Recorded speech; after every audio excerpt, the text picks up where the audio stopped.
In the heart of West Africa, there rose a kingdom unlike any other.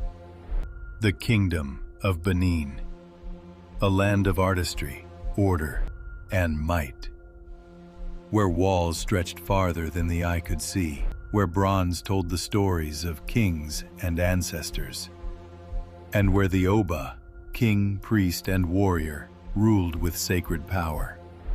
Far across the seas, in the year 1485, the Portuguese set sail. Hungry for gold, for trade, for discovery. They braved the raging Atlantic storms.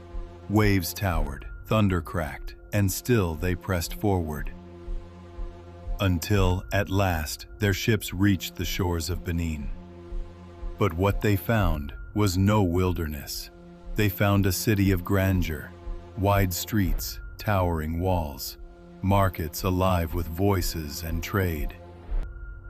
And, at its heart, a palace that stood in majesty. This was not Africa unknown. This was a civilization of power and pride. In the great hall of the palace, the Oba sat upon his coral and ivory throne, his presence commanding, his frame powerful. Around him stood his chiefs, draped in coral regalia, keepers of tradition and authority. Before him, the strangers from the sea bent low. They carried gifts of bronze and gold, cloth of colors unseen, and weapons that spat fire and smoke. The Oba's eyes were unyielding. The chiefs whispered among themselves, and in that silence, a moment of history was born. A pact was made.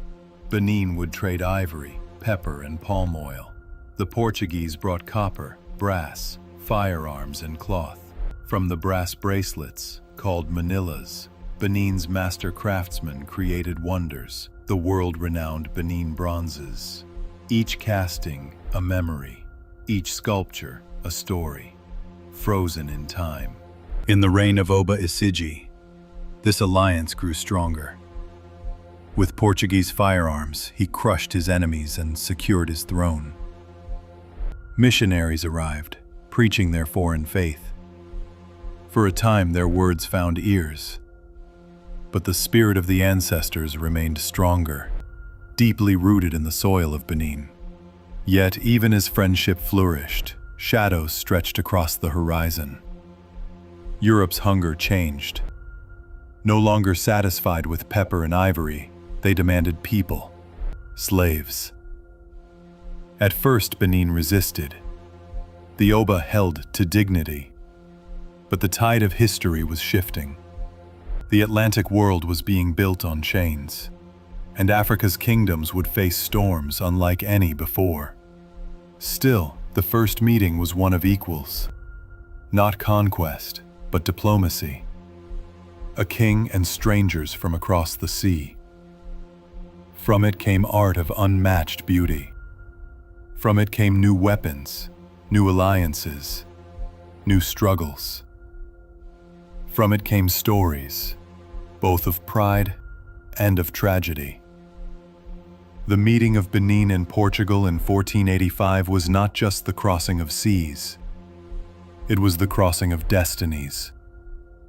This was the first visit of the Portuguese to the Benin Kingdom, a moment that shaped the centuries to come.